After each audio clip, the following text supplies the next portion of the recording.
Have you ever wondered how a detective can notice details that everyone else completely misses?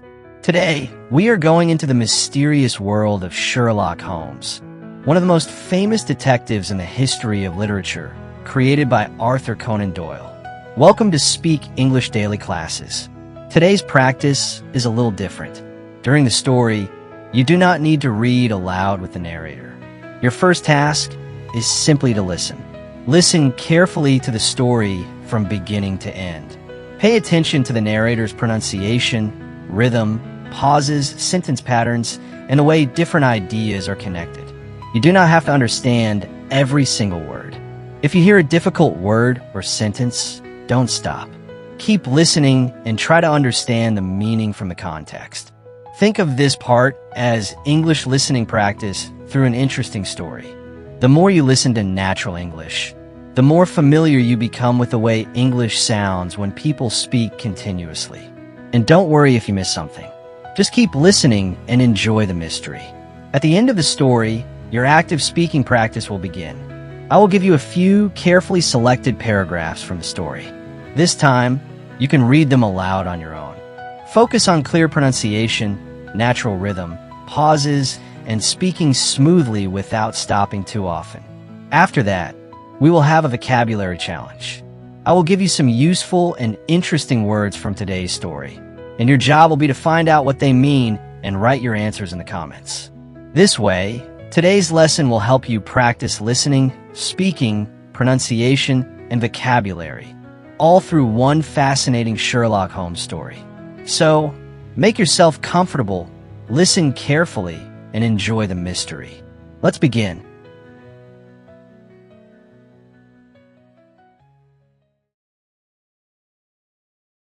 It was a cold evening in London, and the streets were quiet beneath a gray and misty sky. I had not seen my old friend Sherlock Holmes for some time, and I often wondered what strange case might be occupying his remarkable mind. Sherlock Holmes was unlike anyone I had ever known. He noticed the smallest details, remembered things that other people ignored, and could often discover the truth from clues that seemed completely meaningless to everyone else. His ability to observe and reason had always amazed me. My name is Dr. John Watson, and I had once shared rooms with Holmes at 221B, Baker Street. Although our lives had taken different paths, I still visited him whenever I had the opportunity. That evening, however, something unusual happened. I received a message that brought me back to Baker Street. Holmes had become involved in a new case, and from the little information I had received, it seemed to be a matter of great importance. When I arrived at Baker Street, I noticed that Holmes was already awake and working. He was sitting in his familiar chair, wearing his dressing gown, with his long fingers joined together beneath his chin. He looked at me calmly. "Watson," he said, "you have arrived at exactly the right moment." I smiled. "Then I suppose you have another mystery for me." Holmes gave a quiet smile. "My dear Watson, this time, the mystery has come to us." I had no idea then that those simple words were the beginning of one of the most unusual cases of my friend's career. That evening at Baker Street, the fog outside had grown thicker, and the yellow light from the street lamps could barely penetrate the darkness. Holmes remained calm, as he always did when faced with an unusual problem. Watson, however, was becoming increasingly curious about the mysterious visitor they were expecting. Soon, the sound of a carriage could be heard outside the house. It stopped directly in front of Baker Street, and a few moments later, someone knocked on the door. A tall and well-dressed man entered the room. His clothes suggested that he was wealthy and important, but his behavior revealed that he was deeply concerned. He looked around carefully before taking his seat, as though he wanted to make certain that nobody else was present. The visitor explained that he had come to Holmes because he needed help with a matter of great importance. He was extremely worried about a woman named Irene Adler. She possessed something that could create a serious scandal if it ever became public. Holmes listened carefully without interrupting. The visitor eventually revealed that the woman had a photograph connected to him. If she decided to make the photograph public, his reputation and position could be badly damaged. Watson watched Holmes closely. He knew that Holmes was already examining every detail of the visitor's appearance, clothing, manner, and story. The mysterious visitor then explained that the photograph had to be recovered before it could be used against him. Holmes remained remarkably calm. To him, the problem was not simply about finding a photograph. It was about discovering where the photograph was hidden, understanding why Irene Adler was protecting it, and finding a way to obtain it without alerting her. The case had officially begun, and Holmes was already preparing to solve it. The mysterious visitor continued to explain the situation, and Holmes listened with complete attention. The woman at the center of the problem was Irene Adler, a former opera singer who had once been closely connected with an important European royal family. She was intelligent, confident, and, most importantly, extremely careful. The visitor feared that Irene Adler might use the photograph to create a scandal. He wanted Holmes to recover it before that could happen. The photograph was believed to be hidden somewhere inside Irene's house in London, but nobody knew exactly where. Holmes asked for every detail he could obtain about the woman, her home, her daily routine, and the people around her. He understood that entering the house and simply searching for the photograph would be almost impossible. Irene was not careless, and any obvious attempt to find the photograph would immediately make her suspicious. The visitor also explained that several attempts had already been considered, but none had succeeded. Irene had shown herself to be remarkably cautious. She appeared to understand that someone might try to take the photograph from her, and she had taken precautions to protect it. Holmes became even more interested. The problem now seemed to be a battle between two intelligent minds. On one side was a powerful man who desperately wanted the photograph. On the other was Irene Adler, a woman who seemed to understand exactly how valuable the photograph was. Holmes finally accepted the case. He knew that the first step would not be to search Irene's house. Instead, he needed to learn more about her. So, the following day, Holmes began his investigation. Disguised as an ordinary man, he went into the streets of London and started watching Irene Adler's house. He had no idea that his investigation would soon reveal just how clever his opponent really was.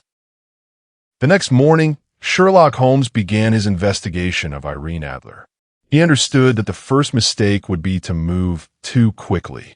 The photograph was extremely important to the man who had hired him, but Holmes knew that urgency could easily become an enemy. If he approached Irene without understanding her habits, he might warn her that someone was searching for the photograph.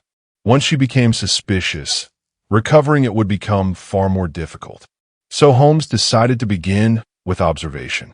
He made his way to the neighborhood where Irene lived and studied the house from a safe distance. To an ordinary observer, there was nothing remarkable about the building. It was a respectable London residence, surrounded by other comfortable houses and connected to the busy streets by a steady stream of carriages and pedestrians. But Holmes never looked at a place in an ordinary way. He noticed the position of the windows, the entrances, the movements of the servants, the times at which visitors arrived, and the habits of the people who lived inside. He wanted to understand not only the house itself, but also the routine of the person he was trying to study.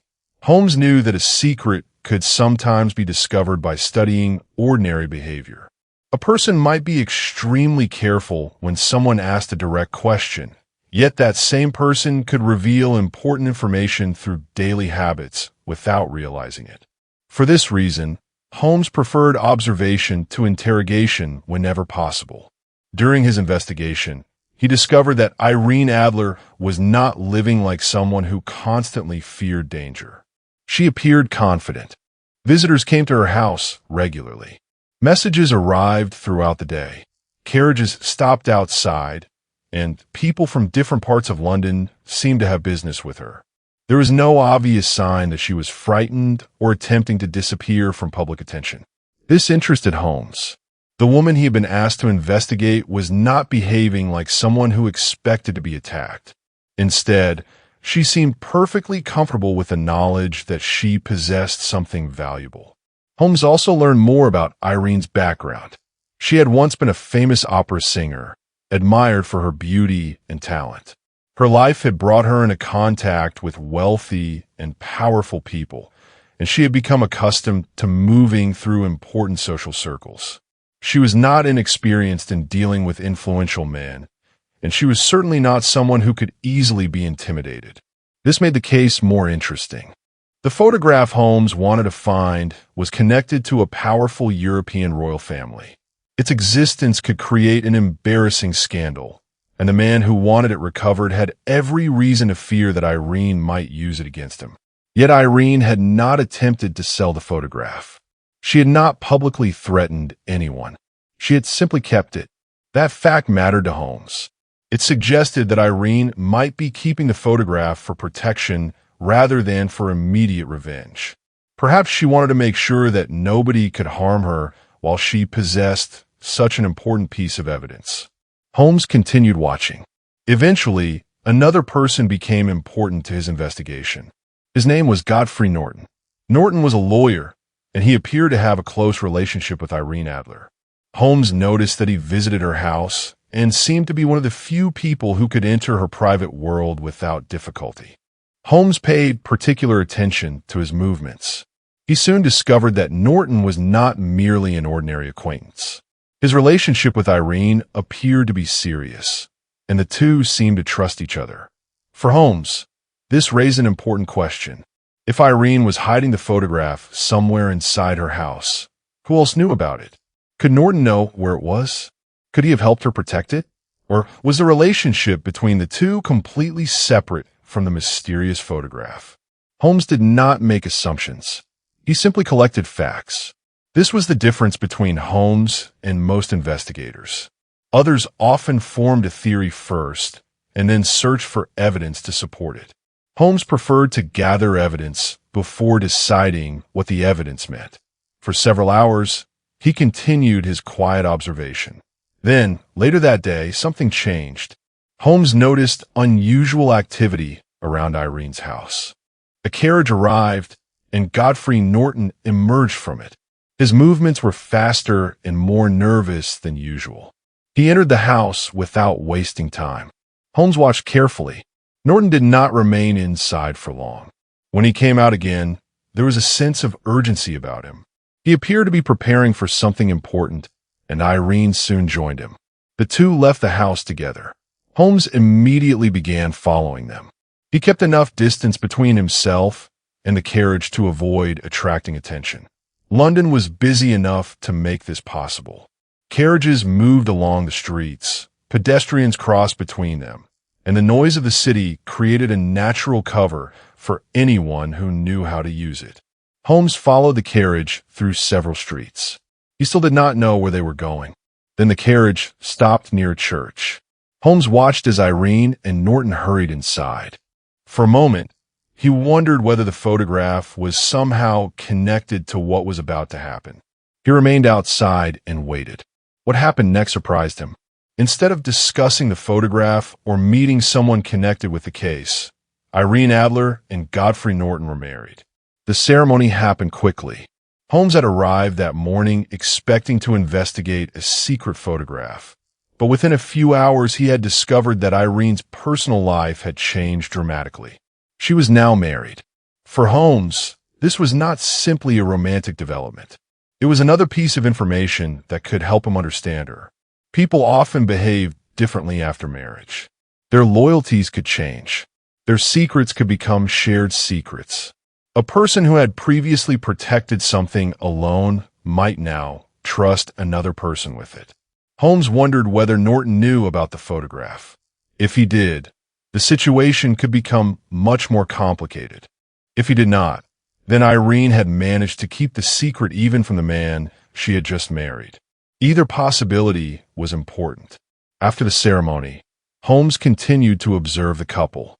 They left the church together and returned toward Irene's house. Holmes followed their carriage once again. He was beginning to understand something about Irene Adler. She did not behave like a person who could easily be controlled by fear. She made decisions quickly. She trusted her own judgment, and she seemed perfectly capable of surprising people who believed they understood her.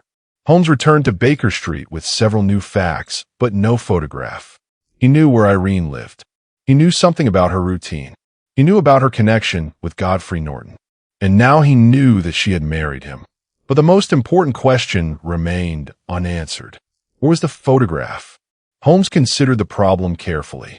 He knew that a valuable object could be hidden almost anywhere. It might be placed inside a locked box, concealed behind furniture, hidden among papers, or kept in a location that appeared completely ordinary. But there was another possibility. Perhaps Irene had chosen a hiding place so obvious that nobody would think to search it. That possibility stayed in Holmes's mind. The next stage of the investigation would require more than observation. Holmes would need to enter Irene Adler's world. But he could not simply walk into her house and search for the photograph. He needed a reason. More importantly, he needed a situation in which Irene would reveal something without realizing that she was revealing it. Holmes began to think about human behavior. If a person believes that a valuable secret is in danger, what will that person try to protect first? The answer might reveal the location of the secret itself. Holmes knew that people often protected what they valued most through instinct rather than careful planning. If danger appeared suddenly, they might forget their usual caution and rush toward the thing that mattered most. That was the kind of opportunity Holmes was waiting for. He needed to create a moment of surprise. He needed to see Irene Adler react before she had time to think. And to do that, Holmes would soon have to become someone else. He would have to enter her neighborhood in disguise. He would have to place himself close enough to Irene to observe her reactions. And most importantly, he would have to make her believe that an unexpected danger had appeared. Holmes was already preparing for the next step. He knew that the case would not be solved by force. It would be solved by psychology. The photograph might be hidden somewhere inside Irene Adler's house. But Holmes believed that the secret to finding it was hidden inside Irene Adler herself. He only needed to discover what she would do when she believed that everything she valued was suddenly in danger. And that opportunity was coming sooner than he expected. By the time Sherlock Holmes returned to Baker Street, the case had begun to take a clearer shape in his mind. He still did not know where Irene Adler had hidden the photograph, but he now understood something far more important.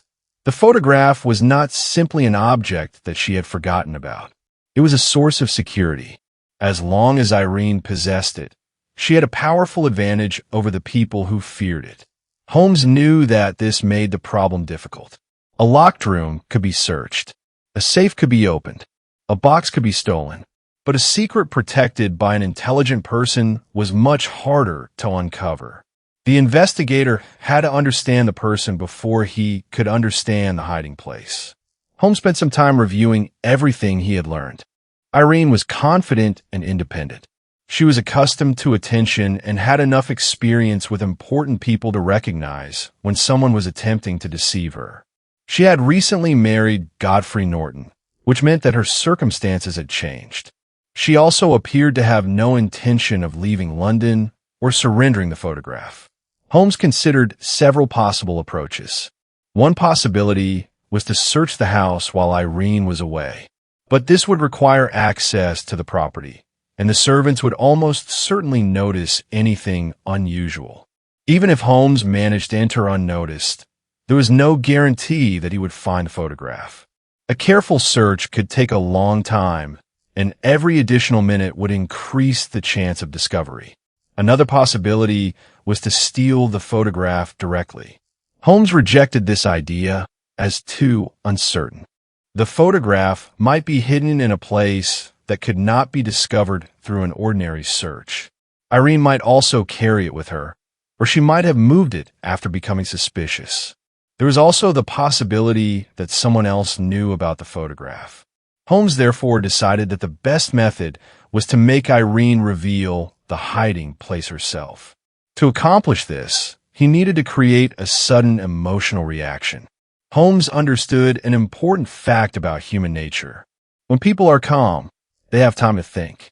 They can control their movements, choose their words carefully, and hide their true intentions. But when people are surprised by danger, they often react instinctively. A person might protect a valuable object without even realizing that they were doing so. That was the weakness Holmes intended to use. He needed Irene to believe that the photograph was about to be discovered. If he succeeded, he believed that her first reaction would reveal where she had hidden it. But there was another problem. Holmes could not simply frighten her without knowing what she would do afterward. If she became suspicious, she might immediately move the photograph to another location. Worse, she might leave London entirely. So Holmes needed to create the right kind of disturbance. It had to appear natural. It had to happen suddenly. And Irene had to believe that the danger was real. Holmes began preparing a disguise. Disguises were among his most useful tools. He understood that people did not merely see a face. They saw clothing, posture, age, social position, and behavior. A person who changed all of these things could become almost unrecognizable. For this investigation, Holmes chose the appearance of a poor and somewhat rough-looking man. He wanted to become someone whom Irene would never suspect of being connected with the powerful people involved in the case. His clothes were changed. His manner was changed. Even his movements were altered. The calm and controlled Sherlock Holmes disappeared beneath the appearance of an ordinary working man. Holmes then returned to Irene's neighborhood. This time, he did not watch the house from a comfortable distance. He entered the area as part of the crowd. He observed the street, the nearby shops, the church, the servants, and the people who regularly passed by. He wanted to understand the environment well enough to create an event that would look completely natural. As he watched, Holmes noticed that Irene had a regular routine. She came and went at predictable times. She was familiar with the people in the neighborhood. She also appeared to be respected by those around her. This meant that an obvious attack or burglary would immediately attract attention. Holmes needed something more subtle. He began thinking about a disturbance involving himself. If something happened to him in front of Irene's house, she might instinctively reveal where she had hidden the photograph. But the event had to be convincing. It could not look like a planned trick. Holmes considered how an ordinary person might react if another person suddenly appeared to be in danger. The answer was simple. Most people would rush toward the person in trouble. They might call for help. They might open a door. They might reach for a particular object if they believed it could protect someone. Holmes needed to make Irene react in exactly that way. The opportunity came when he discovered a suitable group of people nearby. They were ordinary citizens who could be drawn into the situation without realizing that they were helping Holmes with an investigation. He carefully considered how to use them. Everything had to appear spontaneous. Nothing could suggest that Holmes had arranged it. Then he put his plan into action. The first part of the plan was to create confusion near Irene's house. Holmes appeared as the disguised man he had prepared to become. His clothing made him look poor and insignificant. Nothing about his appearance suggested that he was connected with an important investigation. He moved through the street quietly. Then, at the right moment, the situation changed. An argument appeared to develop nearby. People began looking toward the disturbance. The sound of raised voices attracted attention. Holmes knew that Irene would probably notice what was happening. He waited until she was close enough. Then the disturbance became more dramatic. Holmes appeared to be involved in a struggle. For a moment, he seemed to lose his balance. Then he fell. To anyone watching, it looked as though he had been badly injured. People rushed toward him. The street suddenly became crowded. Several people tried to help. Someone called for assistance. Others looked toward Irene's house. Holmes remained on the ground, carefully observing Irene. This was the moment he had been waiting for. He did not care about the people surrounding him. He did not care about the noise. His attention was fixed entirely on the woman standing near the house. Irene Adler had seen the disturbance. She had also seen the injured man. Holmes watched her reaction. For a brief moment, she appeared surprised. Then something happened that confirmed his theory. Irene moved quickly toward the house. Holmes carefully followed her movements with his eyes. He was not interested in where she went. He was interested in what she tried to protect. If the photograph was inside the house, and if Irene believed that someone was in danger of discovering it, her instincts might reveal its location. Holmes waited, but Irene did not behave exactly as he had expected. She was cautious. Even under pressure, she did not completely lose control. This told Holmes something important. His opponent was more intelligent than he had initially assumed. Irene Adler was not simply reacting emotionally. She was thinking. Holmes understood that his first attempt had not been enough. He would need to create an even stronger situation. The investigation had now become a contest of intelligence. Holmes had entered the case believing that he was hunting for a photograph. But he was beginning to realize that he was really hunting for a reaction. And Irene Adler was proving that she could control her reactions better than almost anyone he had ever encountered. Holmes returned to Baker Street that evening and began planning again. He had learned something from the day's events. Irene was cautious, but she was also compassionate. She had noticed the apparent danger in front of her house. That weakness might be useful. If Holmes could create a situation in which Irene believed that someone was seriously injured, she might act before she had time to think. But the next attempt would have to be carefully designed. It would have to be more convincing. It would have to force Irene to make a decision. And above all, Holmes needed to make sure that Irene did not realize that the entire situation was connected to the photograph. The next day would bring another opportunity. Holmes had a new disguise. He had a new plan.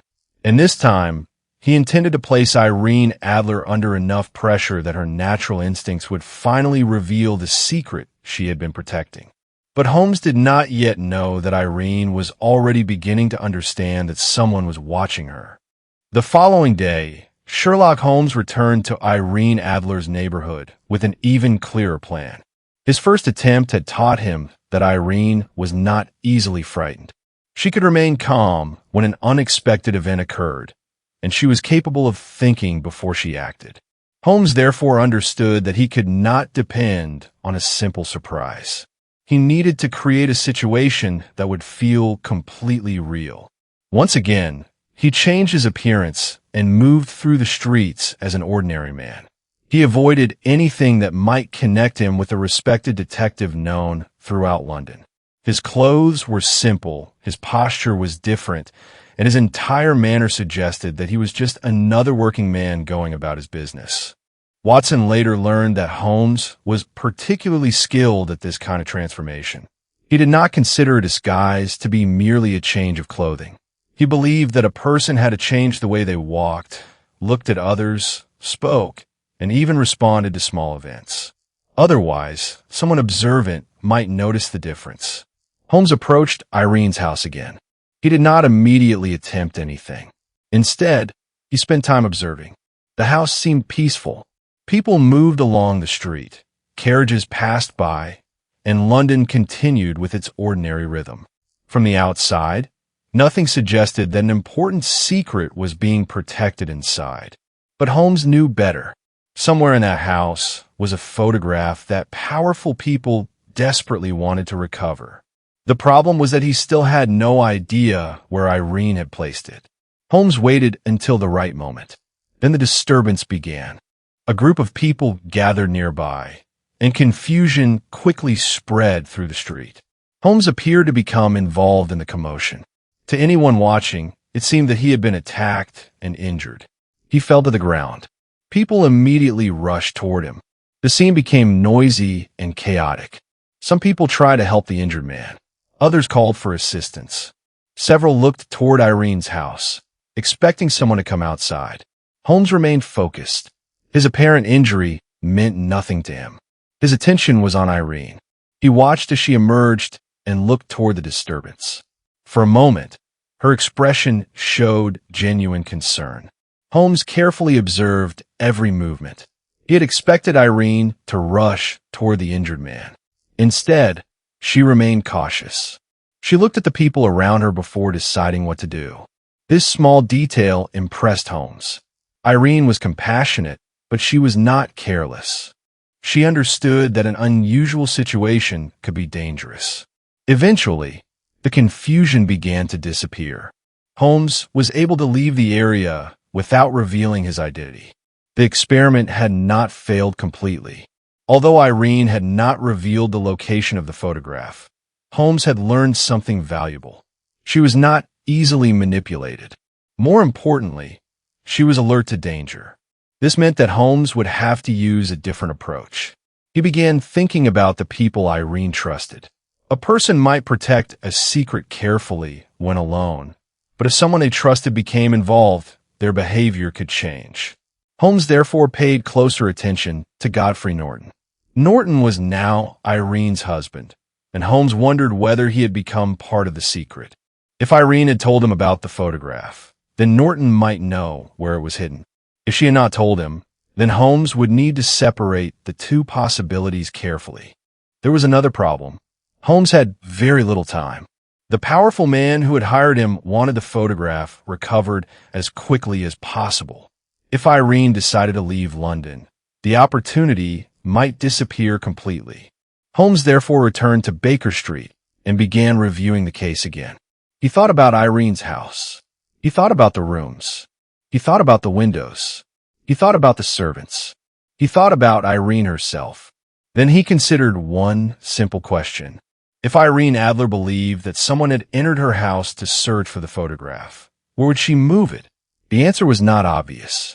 A person might hide a valuable object in a secret drawer. They might place it in a safe. They might give it to another person. They might even carry it with them. But Holmes suspected that Irene would choose something less complicated. The best hiding place, he believed, was often one that looked ordinary. This principle had helped him solve many earlier mysteries. People tended to imagine that valuable things required elaborate hiding places. They expected secret compartments, locked boxes, and complicated mechanisms. But a clever person could hide something in plain sight. Holmes wondered whether Irene had done exactly that. He also realized that he needed to get inside the house. Observation from the street could only take him so far. He needed to see the interior. He needed to know the arrangement of the rooms. And he needed to watch Irene react when she believed that her most valuable possession was in danger. That required a new plan. Holmes decided to use one of the oldest and most effective methods available to an investigator. He would create a false identity and approach Irene directly. But this time, he would not appear as a detective. He would appear as someone who belonged naturally in her world. He would become a clergyman. The idea was simple. A clergyman could approach people in moments of confusion without immediately appearing suspicious. He could offer help, move through a crowd, and speak to people without attracting the same attention that a stranger in ordinary clothes might receive. Holmes prepared himself carefully. His new appearance was completely different from the rough working man he had used before. He changed his clothes. He altered his posture. He changed the way he moved. Once again, Sherlock Holmes disappeared beneath a carefully constructed identity. He then returned to Irene's neighborhood. This time, the situation was more dramatic. Holmes waited until Irene was close enough. Then another disturbance began. A sudden argument broke out. People moved toward the noise. The street became crowded. Holmes positioned himself where Irene could see him. The confusion increased. He appeared to stumble. Someone pushed him. He fell. This time, the situation looked much more serious. People gathered around him. Irene immediately noticed the commotion. Holmes could see that she was concerned. She began moving toward the injured man. This was exactly the reaction he wanted. But before Irene could reach him, Holmes made another move. He appeared to be badly injured. The people around him began calling for help. Irene could no longer simply stand and watch. She moved closer. Holmes carefully watched her. He wanted to know whether she would instinctively return to a particular room, reach for a particular object, or protect something hidden inside the house. For a moment, everything seemed to be working according to plan. Then Irene stopped. She looked around. Her expression changed. Holmes realized that she was thinking. The woman had noticed that something about the situation was unusual. She was not simply reacting. She was analyzing. Holmes understood that Irene Adler possessed the same quality that he valued in himself. She observed. She reasoned. She questioned what she saw. The investigator and the woman he was investigating were beginning to resemble one another. The difference was that Holmes knew exactly what he was looking for. Irene did not yet know exactly who was looking for her, but she clearly suspected that something was wrong. The moment passed. The crowd began to separate. Holmes managed to disappear before Irene could discover his true identity. As he walked away, he realized that the case had entered a new stage. He could no longer depend on Irene making a careless mistake. She was too intelligent for that. If he wanted the photograph, he would have to find a way to make Irene believe that she was completely safe. Only then might she return to her normal behavior. And if Holmes could make her feel safe, he might finally discover the one place where she would never expect anyone to look. The photograph was still hidden. The mystery was still unsolved. But Holmes was getting closer. He now knew that Irene Adler was not merely protecting a secret. She was protecting it intelligently. And Holmes was beginning to understand that the greatest challenge of the case would not be entering Irene's house. It would be convincing Irene that she had nothing to fear. Holmes returned to Baker Street with a growing respect for Irene Adler. She had already defeated several simple attempts to discover her secret, and Holmes understood that another careless plan would only make the situation worse. If Irene became certain that someone was searching for the photograph, she might hide it somewhere completely unexpected or remove it from the house. The investigation, therefore, required patience. Holmes began by considering everything he knew about Irene's character. She was intelligent, independent, confident, and extremely observant. She was also accustomed to dealing with people who were more powerful than herself. This was important because fear was unlikely to control her for long. Holmes realized that he needed to approach the problem from another direction. Instead of trying to make Irene reveal the photograph through fear, he needed to understand what she would naturally do if she believed that the photograph was completely safe. That meant gaining access to her private life. The problem was that Holmes could not simply introduce himself as a detective. Irene would immediately become suspicious. He needed an identity that would allow him to move naturally around her without attracting attention. His thoughts returned to the events of the previous day. He had noticed something important. Irene was compassionate. When she saw a person in danger, she could not simply ignore the situation. Her instinct was to help. At the same time, she was intelligent enough to remain cautious. Holmes believed this combination could eventually provide the opportunity he needed. He decided to use the behavior of ordinary people to create a convincing situation around Irene. The plan would involve several people, a carefully arranged disturbance, and Holmes himself in disguise. But this time, the purpose would not simply be to frighten Irene. Holmes wanted to observe where she went when she believed that a serious threat had entered her world. He wanted to see which part of the house she instinctively trusted. A person could control their words. They could control their facial expression. They could even control their movements when they had enough time to think. But instinct was different. Instinct often appeared before conscious thought.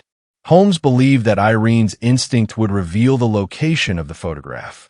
The next evening, he returned to the neighborhood. The streets were busy, and the movement of London provided excellent cover. Carriages passed continuously.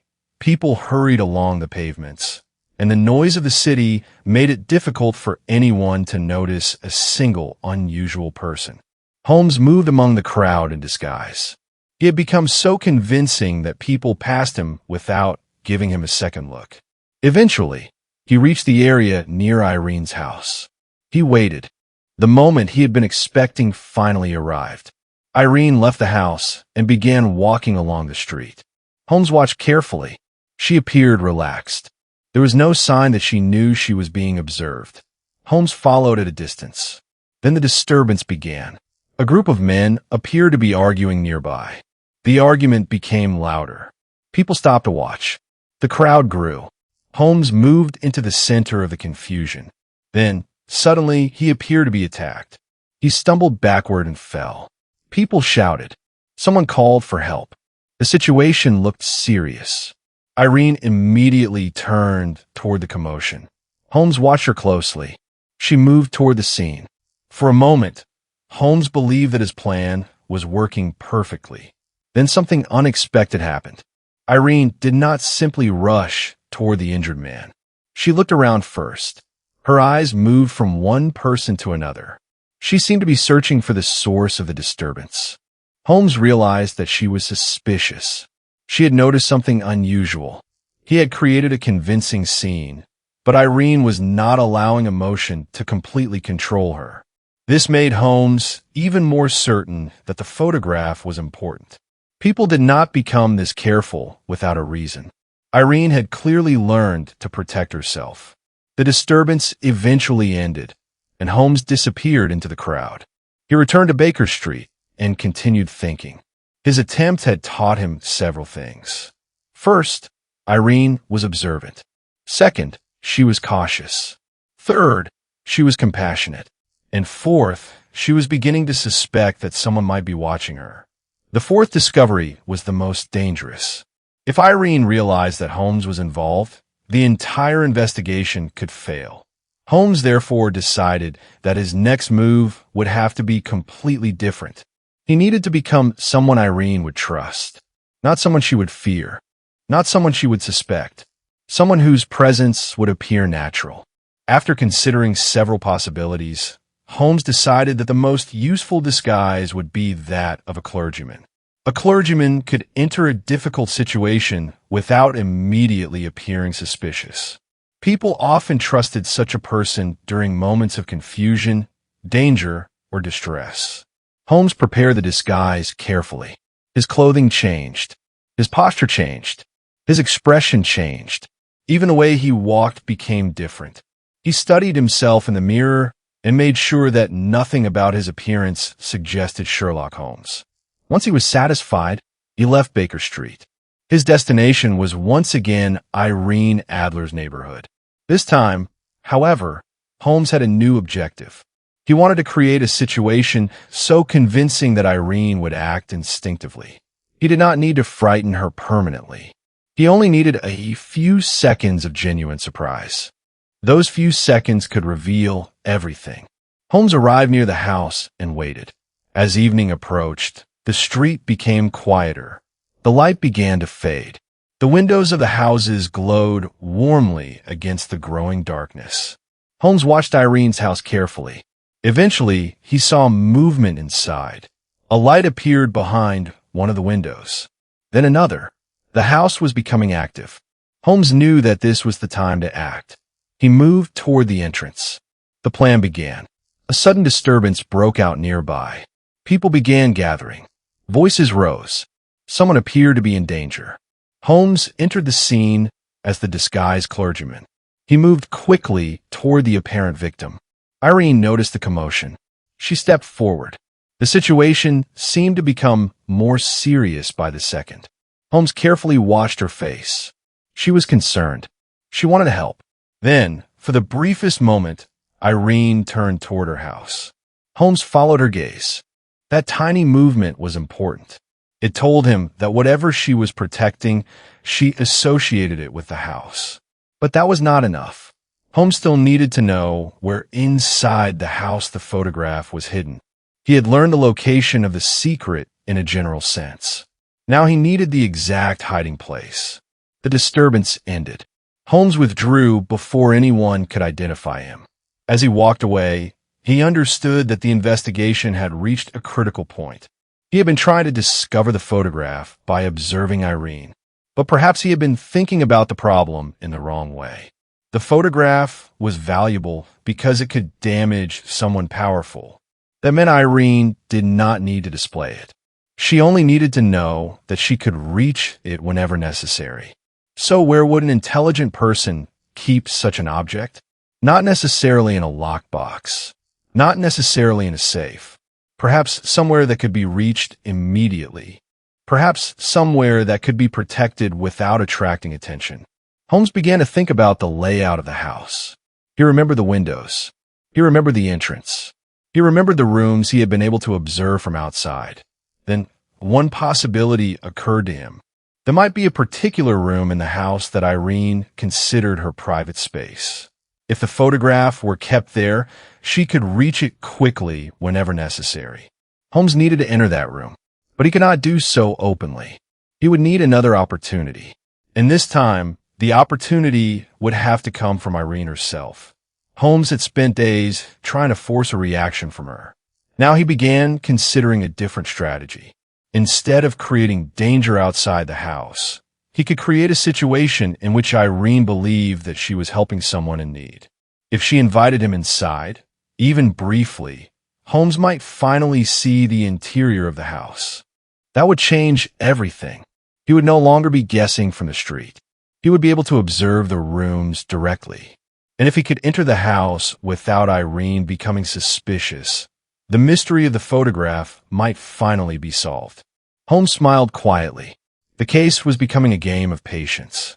Irene Adler was protecting her secret. Holmes was trying to uncover it. Neither side was willing to make the first obvious mistake. But Holmes had one advantage. He knew exactly what he wanted. He only needed to create the right moment.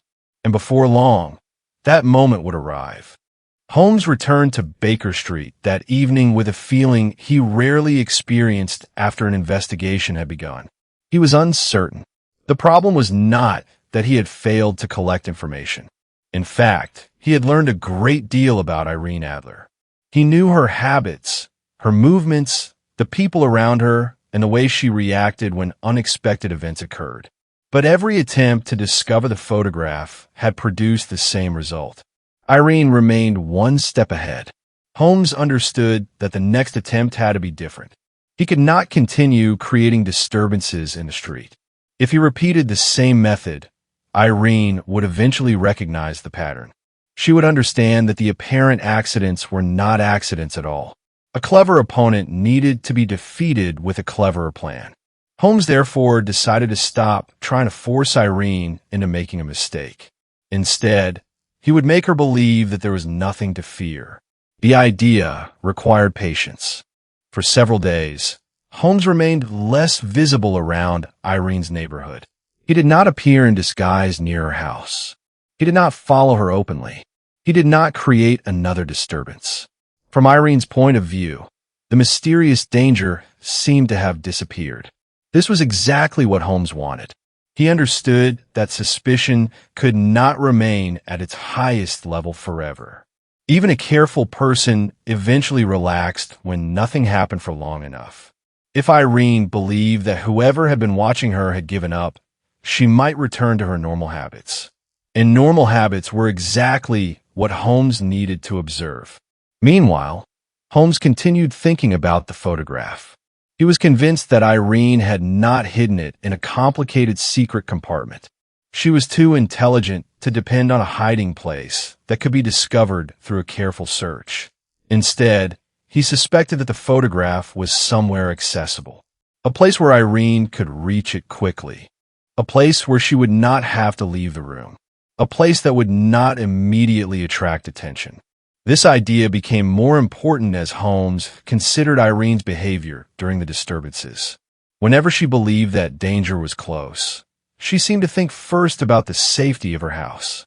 She had not openly revealed the location of the photograph, but her instinctive movements had suggested that she had a particular place in mind. Holmes needed to see that reaction again, but this time, he wanted to observe it under circumstances that Irene would never suspect were connected with him. The opportunity came unexpectedly. One evening, Holmes returned to the neighborhood in a completely different disguise. He was no longer the rough working man who had appeared during the earlier disturbances. He had once again transformed himself.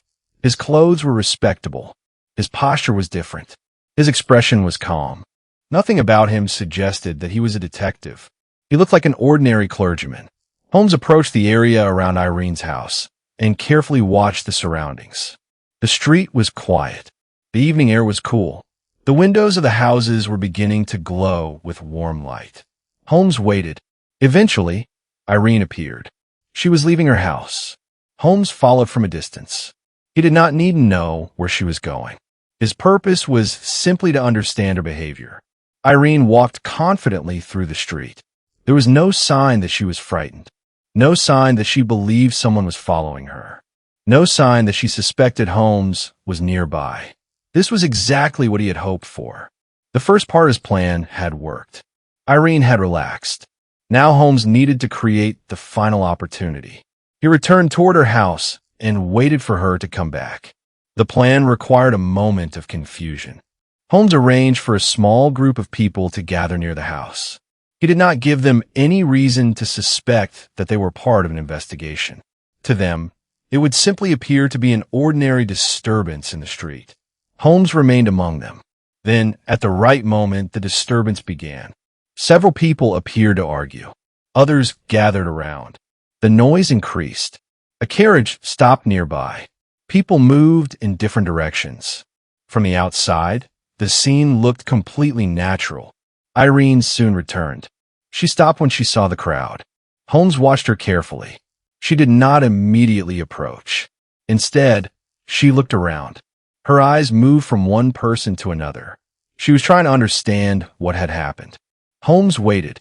Then the situation suddenly became more serious. Someone appeared to be in danger. A cry for help came from the crowd. Irene's expression changed.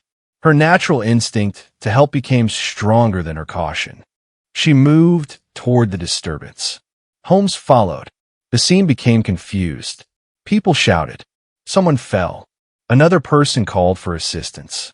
Holmes carefully positioned himself where he could observe Irene without being noticed. She looked toward the house, and she looked back at the people around her. For a brief moment, she seemed uncertain. Holmes recognized the expression. This was the moment when emotion and reason were competing. Irene wanted to help, but she also wanted to protect herself. Then she made a decision. She moved toward the entrance of her house. Holmes followed at a safe distance. He did not enter. He did not need to. For him, the important information was what Irene did next. She went inside and disappeared from view. Holmes remained outside. He had learned enough to continue his plan. The next stage would require even greater care. He knew that simply entering the house would not be enough. If Irene noticed anything suspicious, she might move the photograph immediately. So Holmes decided that he needed to become a person Irene could trust completely. His disguise would have to be convincing. His behavior would have to appear natural. And the situation would have to make Irene believe that she was helping him rather than being investigated by him. The opportunity came when Holmes appeared to suffer another accident. This time, however, he did not make the event look like an attack. Instead, he allowed himself to appear genuinely injured. He fell near the entrance of Irene's house. The people around him rushed forward. Someone called for help. Irene came outside. She saw the injured man lying on the ground. For a moment, she appeared shocked. Holmes remained still. He knew that Irene was watching him. Then something happened that Holmes had been waiting for. Irene moved closer. She asked the people around her to help. She showed genuine concern. The clergyman's disguise had worked. She did not recognize Holmes. She believed that he was simply a stranger who had been injured near her home. The people around her began helping the apparent victim. Holmes allowed them to lift him. He appeared weak and confused. Irene remained close. The situation was now exactly what Holmes had wanted. He had gained access to her immediate surroundings without arousing suspicion. But he still needed one final thing. He needed Irene to reveal the hiding place. Holmes waited for the right moment. He allowed the confusion to continue. Then someone nearby appeared to make a sudden movement. A loud noise came from the street. Irene turned toward it.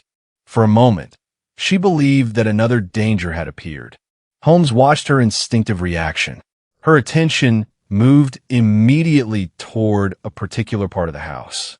It was subtle, almost invisible, but Holmes noticed it. He always noticed such things. His eyes followed her movement. Then he understood. The photograph was not hidden in the obvious places. It was not in a locked box. It was not in a safe. It was not in a bedroom drawer. The hiding place was somewhere much more accessible, somewhere Irene could reach immediately. Holmes now had the clue he needed, but he did not act immediately.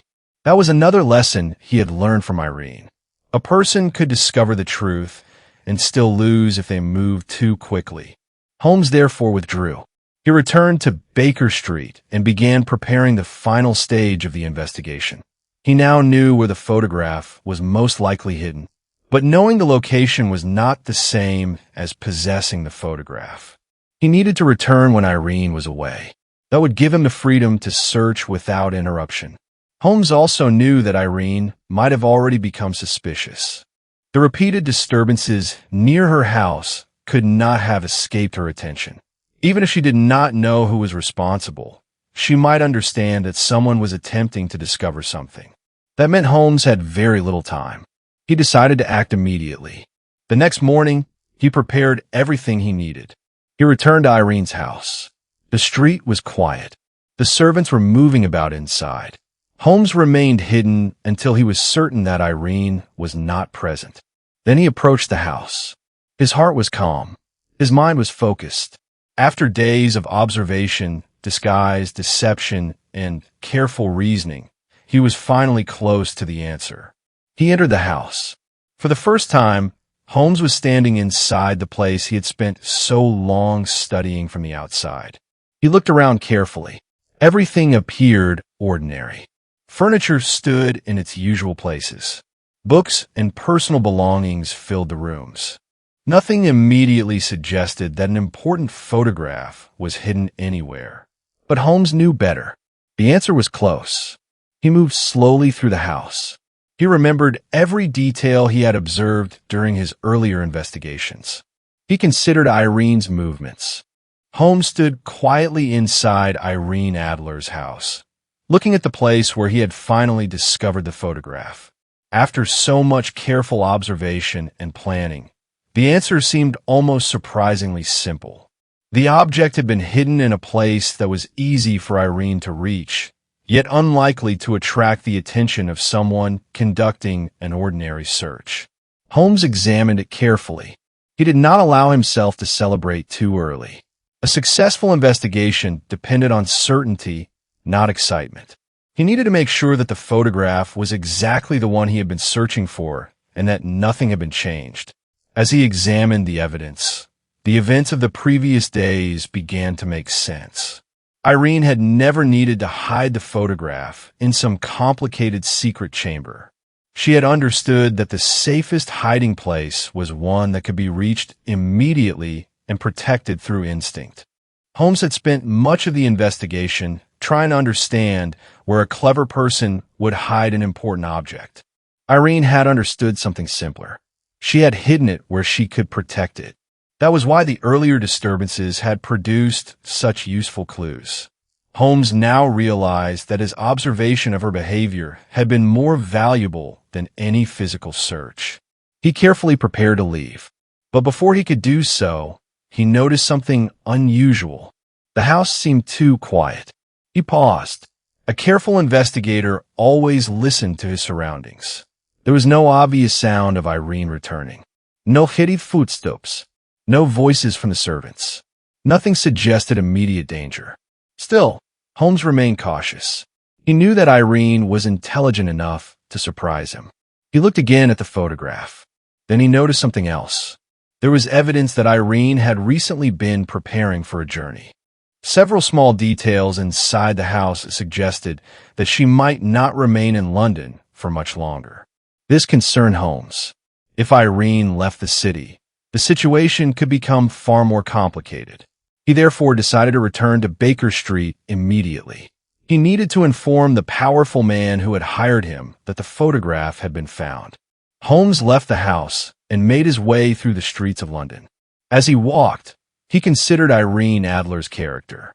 He had begun the investigation believing that she was simply a woman who possessed a dangerous photograph.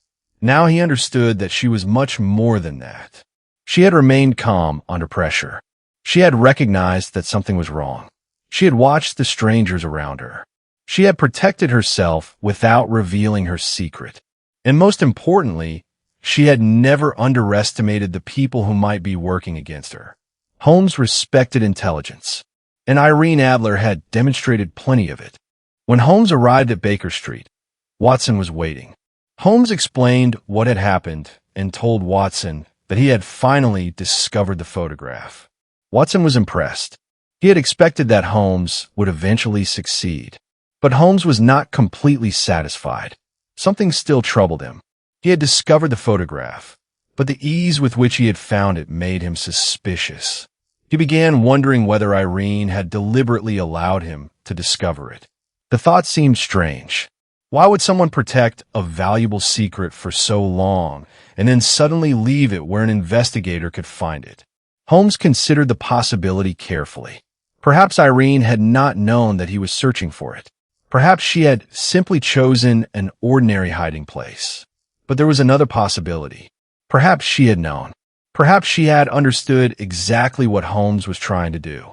If that were true, then the entire investigation had taken a completely different meaning. Holmes had been watching Irene, but Irene might have been watching him. Watson could see that Holmes was thinking deeply. The detective eventually decided that the only way to answer the question was to return to Irene's house. He needed to see her reaction. If she was surprised by the discovery, Holmes would know that she had not expected him. If she was calm, he would know that something else was happening. Holmes therefore prepared to leave again. But before he could reach the door, a message arrived. It was connected with Irene.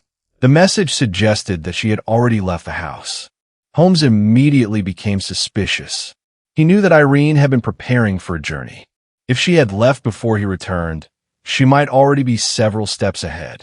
Holmes hurried back toward her residence. When he arrived, the house was strangely quiet. The servants were present, but Irene was gone. Holmes entered carefully. He looked around. Nothing appeared to have been disturbed. The furniture remained in place. The rooms looked normal, yet something was missing. Irene Adler herself. Holmes searched for evidence that might tell him where she had gone. Then he discovered something that changed his understanding of the entire case. Irene had left behind a message. It was not a long message, but its meaning was important. The message made it clear that Irene had understood what Holmes had been doing. She had recognized him despite his disguises. She had understood the purpose behind the strange events around her house. She had realized that someone was attempting to discover the location of the photograph. And instead of waiting to be defeated, she had acted first. Holmes read the message carefully. For perhaps the first time during the investigation, he had no immediate answer. He had found the photograph, but Irene had escaped. The case had not ended in the way Holmes had expected.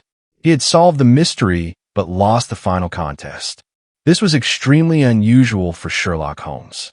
He was accustomed to being the person who understood the hidden truth before everyone else. But Irene Adler had managed to understand him. She had recognized the danger. She had protected herself. And when she realized that Holmes was getting close, she had disappeared. Holmes examined the room one more time. He thought about everything that had happened. The disguises, the observations, the disturbances, the careful planning, the attempts to understand Irene's behavior. All of it had led him to the photograph, but it had not given him complete control of the situation. Holmes finally understood that Irene had achieved something remarkable. She had protected herself without destroying the evidence. She had kept the photograph. She had escaped, and she had left Holmes with nothing more than the knowledge that she had been clever enough to defeat him. Watson later understood that this was what made the case so memorable. Holmes had not simply failed to capture Irene. He had learned to respect her. In many cases, Holmes treated his opponents as puzzles. He studied them, understood them, and eventually defeated them. Irene Adler was different. She had become a worthy opponent. She had seen through the disguises. She had recognized the danger, and she had acted before Holmes could complete his plan. Holmes knew that the photograph still existed, but its power had changed. Irene no longer needed to use it. She had already escaped the situation that had made it dangerous. The man who had hired Holmes would have to accept that the photograph could not be recovered. But there was still one final question. What would Holmes do when he learned that Irene had completely escaped him? Would he consider the case a failure? Or would he consider it one of the most fascinating investigations he had ever experienced? Watson soon discovered the answer. Holmes was disappointed, but he was also impressed. For a man who valued intelligence above almost everything else, encountering someone who could genuinely outthink him was not merely frustrating. It was memorable, and Irene Adler had certainly made herself memorable. The photograph had been the center of the mystery, but in the end, the photograph was not the most important thing Holmes had discovered. He had discovered the strength of Irene Adler's character. He had discovered that intelligence could not always guarantee victory. And he had discovered that sometimes the most successful person in a mystery was not the person who found the secret. It was the person who knew when to disappear. Holmes returned to Baker Street with that thought in his mind. The case was almost over, but one final discovery remained. The story of Irene Adler was about to reach its conclusion. Holmes stood quietly inside Irene Adler's house, looking at the place where he had finally discovered the photograph. After so much careful observation and planning, the answer seemed almost surprisingly simple. The object had been hidden in a place that was easy for Irene to reach, yet unlikely to attract the attention of someone conducting an ordinary search. Holmes examined it carefully. He did not allow himself to celebrate too early. A successful investigation depended on certainty, not excitement. He needed to make sure that the photograph was exactly the one he had been searching for and that nothing had been changed. As he examined the evidence, the events of the previous days began to make sense. Irene had never needed to hide the photograph in some complicated secret chamber. She had understood that the safest hiding place was one that could be reached immediately and protected through instinct. Holmes had spent much of the investigation trying to understand where a clever person would hide an important object. Irene had understood something simpler. She had hidden it where she could protect it. That was why the earlier disturbances had produced such useful clues. Holmes now realized that his observation of her behavior had been more valuable than any physical search. He carefully prepared to leave, but before he could do so, he noticed something unusual. The house seemed too quiet. He paused. A careful investigator always listened to his surroundings. There was no obvious sound of Irene returning. No hurried footsteps. No voices from the servants. Nothing suggested immediate danger. Still, Holmes remained cautious. He knew that Irene was intelligent enough to surprise him. He looked again at the photograph. Then he noticed something else. There was evidence that Irene had recently been preparing for a journey. Several small details inside the house suggested that she might not remain in London for much longer. This concerned Holmes. If Irene left the city, the situation could become far more complicated. He therefore decided to return to Baker Street immediately. He needed to inform the powerful man who had hired him that the photograph had been found. Holmes left the house and made his way through the streets of London. As he walked, he considered Irene Adler's character. He had begun the investigation believing that she was simply a woman who possessed a dangerous photograph. Now he understood that she was much more than that. She had remained calm under pressure. She had recognized that something was wrong. She had watched the strangers around her. She had protected herself without revealing her secret. And most importantly, she had never underestimated the people who might be working against her. Holmes respected intelligence, and Irene Adler had demonstrated plenty of it. When Holmes arrived at Baker Street, Watson was waiting. Holmes explained what had happened and told Watson that he had finally discovered the photograph. Watson was impressed. He had expected that Holmes would eventually succeed. But Holmes was not completely satisfied. Something still troubled him. He had discovered the photograph, but the ease with which he had found it made him suspicious. He began wondering whether Irene had deliberately allowed him to discover it. The thought seemed strange. Why would someone protect a valuable secret for so long and then suddenly leave it where an investigator could find it? Holmes considered the possibility carefully. Perhaps Irene had not known that he was searching for it. Perhaps she had simply chosen an ordinary hiding place. But there was another possibility. Perhaps she had known. Perhaps she had understood exactly what Holmes was trying to do. If that were true, then the entire investigation had taken a completely different meaning. Holmes had been watching Irene, but Irene might have been watching him. Watson could see that Holmes was thinking deeply. The detective eventually decided that the only way to answer the question was to return to Irene's house. He needed to see her reaction. If she was surprised by the discovery, Holmes would know that she had not expected him. If she was calm, he would know that something else was happening. Holmes therefore prepared to leave again. But before he could reach the door, a message arrived. It was connected with Irene. The message suggested that she had already left the house. Holmes immediately became suspicious. He knew that Irene had been preparing for a journey. If she had left before he returned, she might already be several steps ahead. Holmes hurried back toward her residence. When he arrived, the house was strangely quiet. The servants were present, but Irene was gone. Holmes entered carefully. He looked around. Nothing appeared to have been disturbed. The furniture remained in place. The rooms looked normal. Yet something was missing.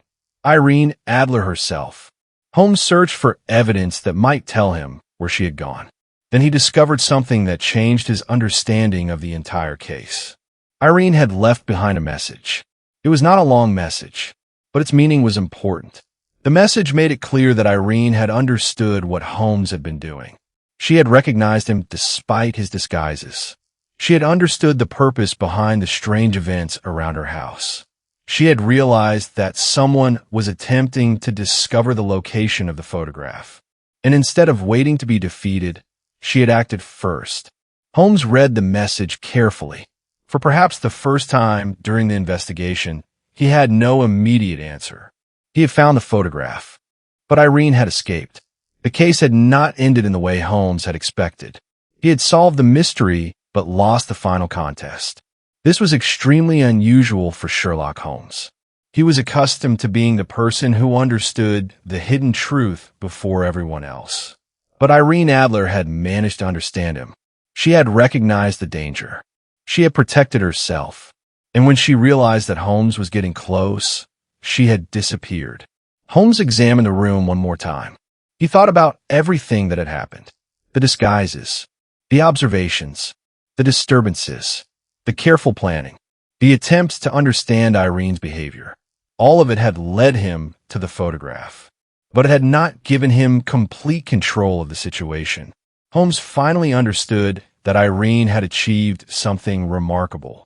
She had protected herself without destroying the evidence. She had kept the photograph. She had escaped. And she had left Holmes with nothing more than the knowledge that she had been clever enough to defeat him. Watson later understood that this was what made the case so memorable. Holmes had not simply failed to capture Irene. He had learned to respect her. In many cases, Holmes treated his opponents as puzzles. He studied them, understood them, and eventually defeated them. Irene Adler was different. She had become a worthy opponent. She had seen through the disguises. She had recognized the danger. And she had acted before Holmes could complete his plan. Holmes knew that the photograph still existed, but its power had changed. Irene no longer needed to use it. She had already escaped the situation that had made it dangerous. The man who had hired Holmes would have to accept that the photograph could not be recovered. But there was still one final question. What would Holmes do when he learned that Irene had completely escaped him? Would he consider the case a failure? Or would he consider it one of the most fascinating investigations he had ever experienced? Watson soon discovered the answer. Holmes was disappointed, but he was also impressed. For a man who valued intelligence above almost everything else, encountering someone who could genuinely outthink him was not merely frustrating. It was memorable, and Irene Adler had certainly made herself memorable. The photograph had been the center of the mystery, but in the end, the photograph was not the most important thing Holmes had discovered. He had discovered the strength of Irene Adler's character. He had discovered that intelligence could not always guarantee victory. And he had discovered that sometimes the most successful person in a mystery was not the person who found the secret. It was the person who knew when to disappear. Holmes returned to Baker Street with that thought in his mind. The case was almost over, but one final discovery remained. The story of Irene Adler was about to reach its conclusion. When Holmes finally accepted that Irene Adler had escaped, he did not immediately speak. He remained quiet for several moments, thinking about the extraordinary sequence of events that had brought the investigation to this point. He had entered the case with a simple objective. He had been asked to recover a photograph that could cause a serious scandal for a powerful European ruler. Holmes had expected the problem to be difficult, but he had also expected his usual methods of observation and deduction to be enough. Instead, he had encountered a woman who understood the value of secrecy as well as he did. Irene Adler had recognized danger before Holmes could complete his plan. She had noticed the strange events around her house. She had watched the unfamiliar people who appeared in her neighborhood. She had understood that someone was trying to discover where she had hidden the photograph. Most importantly, she had not panicked. She had thought. That was what impressed Holmes most. Many people became careless when they were frightened. Irene had become more careful. She had not attempted to confront the person watching her. She had not publicly accused anyone. She had not created unnecessary attention. Instead, she had quietly prepared her escape. By the time Holmes understood what she had done, she was already gone. The photograph remained beyond his reach. The powerful man who had hired Holmes was deeply disappointed when he learned what had happened. He had believed that Holmes would be able to recover the evidence and remove the threat to his reputation. Holmes had to explain that the situation had changed. Irene Adler had left London. She had taken the photograph with her, and there was no practical way to force her to return. The man who had once believed that his power and influence could control the situation now had to accept that one intelligent woman had successfully protected herself. Holmes, however, did not regard the case as a complete failure. He had learned something. He had discovered that a person could defeat a stronger opponent simply by understanding what that opponent expected. The powerful man had expected Irene to behave like a frightened woman. Holmes had initially expected her to behave like an ordinary person protecting a secret. She had done neither. She had behaved according to her own intelligence. That was why she had survived. Watson later reflected on the entire adventure with great admiration. He had watched Holmes solve many mysteries. He had seen him identify criminals from the smallest clues, understand complicated motives, and reconstruct events that seemed impossible to explain. But this case was different. For once, Holmes had not completely won. And yet, strangely, the results seemed to increase his respect for the person who had escaped him. Irene Adler had become more than the woman connected with a dangerous photograph. She had become, in Holmes's mind, a remarkable example of intelligence, courage, and independence. That was why her name remained important in his memory. Holmes did not speak about her with bitterness. He spoke about her with respect. To him, she represented something rare. She was a person who had managed to remain calm when powerful people wanted to control her. She had protected herself without unnecessary violence. She had used intelligence rather than strength. And when she realized that danger was approaching, she had acted decisively. There was another lesson in the case. Holmes had always believed that careful observation was the foundation of successful investigation. But Irene Adler had demonstrated that observation worked both ways. The investigator observes the subject. The subject can also observe the investigator. When two intelligent people begin watching each other, the situation becomes a contest. In this contest, neither side can afford to underestimate the other. Holmes had nearly made that mistake. He had assumed that because he was the investigator, he understood more than Irene. But Irene had shown him that intelligence did not depend on having the role of detective. A person being investigated could be just as capable of observing, reasoning, and planning. That realization stayed with Holmes long after the case was finished. Watson remembered that the photograph itself eventually became less important than the woman who had protected it. The mystery had begun with a secret. It had continued with disguises, observations, unexpected events, and careful deductions. It had ended with an escape. But the most memorable part was not the photograph. It was Irene Adler. She had entered the story as a woman Holmes needed to outsmart. She had left it as the one person Holmes could not completely defeat. And that was why she remained unforgettable. The case also revealed something important about Holmes himself. He was not simply interested in winning. He was fascinated by intelligence. When he encountered someone capable of challenging his reasoning, he became more interested rather than less. A difficult opponent gave him something that ordinary cases could not. It gave him a genuine intellectual challenge. Irene Adler had provided exactly that. The mystery eventually came to an end, but its lesson remained. Intelligence is powerful, but it is not always enough. Observation is valuable, but the person being observed may also be watching. A careful plan can fail when another person thinks several steps ahead. And sometimes, the person who appears to have lost may actually be the one who has protected what matters most. Holmes had gone looking for a photograph.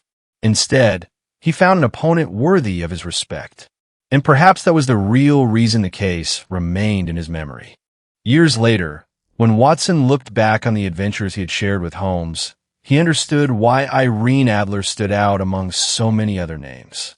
To Sherlock Holmes, she was not simply another person involved in a mystery. She was the woman who had managed to outthink him. The investigation had begun with confidence. It had developed into a contest, and it had ended with admiration. That was the final surprise. Holmes had set out to discover Irene Adler's secret. But in the end, Irene Adler had revealed something about Holmes himself. Even the greatest detective could be surprised. Even the most carefully designed plan could fail. And even when the mystery was not solved exactly as expected, there could still be something valuable to learn from it. The streets of London eventually returned to their ordinary rhythm. The crowds moved on. The carriages continued through the city. The house where Irene Adler had once lived became quiet. But the memory of the case remained with Holmes. He had met someone who refused to be controlled, someone who understood danger, someone who knew when to act, and someone who understood that the safest place for a secret was sometimes not behind a complicated lock, but inside the mind of a person determined to protect it. That was the story of Irene Adler and Sherlock Holmes. A story about mystery, intelligence, observation, and the unexpected power of one determined person. And perhaps the most important lesson is simple. Never assume that the person you are watching is not watching you too. Sometimes, the greatest mystery is not discovering where the secret is hidden. Sometimes, it is discovering who is clever enough to protect it. And with that, another remarkable adventure of Sherlock Holmes comes to an end. Congratulations! You have just completed the listening part of today's English practice. You listened carefully to the story and followed Sherlock Holmes through a mysterious case. Now, it is time to use your voice and practice speaking. Here is the first paragraph on your screen. Read it aloud by yourself. Try to speak clearly and naturally. Pay attention to your pronunciation, rhythm, pauses, and sentence flow. Take your time, but try not to stop after every sentence. Let the words flow naturally, just as you would when speaking in a real conversation. Remember, you do not need to speak perfectly. The goal is to become more comfortable speaking English and to build your confidence through regular practice. So, take a breath, look at the paragraph on your screen, and start reading aloud. Let's begin.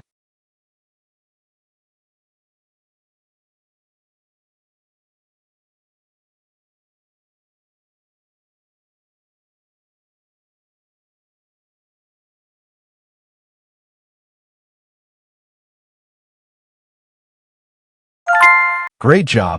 You have successfully completed the read aloud paragraph. I hope you noticed how your pronunciation, rhythm, and speaking flow felt while reading. If you made a few mistakes, that is completely okay. The important thing is that you kept speaking and completed the paragraph. Now, let's move on to the next task. It is time for the vocabulary challenge. I will give you a few words from today's story. Your job is to find out their meanings and write your answers in the comments. Try to explain the meanings in your own simple English instead of simply copying a dictionary definition. This is a great way to remember new words and expand your English vocabulary. So, get ready for the vocabulary challenge, and let's see how many words you can understand and explain. Great job completing today's English practice. You listened to a Sherlock Holmes story, practice speaking aloud, and learn new vocabulary. Keep practicing a little every day, and your English will become more natural and confident. Thank you for learning with Speak English Daily. Keep listening, keep speaking, keep learning. See you in the next lesson. Goodbye.